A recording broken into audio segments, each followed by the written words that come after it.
you gonna do? Where you going to? Cause they won't. Peace and love, everybody. As my brother Timothy Mays would say, I want to give a special shout out to the people out there protesting against systemic oppression and systemic racism that have been centralized in our society for centuries.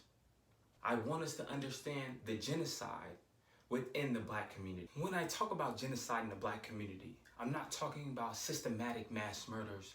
I'm talking about spots of people being destroyed, when cultures are being eradicated, and when relationships are being torn apart, when large numbers of people are being killed because of drug-related crimes and overdose. I want us to understand that while we were playing checkers and counting our small victories and wins, they were playing chess. Let's think about the war on drugs, stop-and-frisk, mass incarceration. Those three things was what they needed to dismantle the Black community. The war on drugs was something that sent our fathers away longer than a man that has raped 3 little girls. As mass incarceration happened, there was a specific target on Black women, especially Black women that were pregnant. There are generations of trauma and pain. I feel every pain from my father.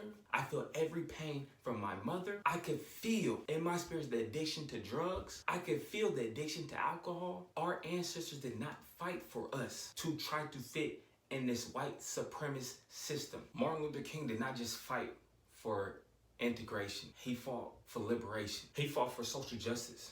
He fought for Black economics. Martin Luther King was exposing capitalism. He knew that this generation will come to liberate our people. He knew that this generation was going to fight against systemic oppression and systemic racism.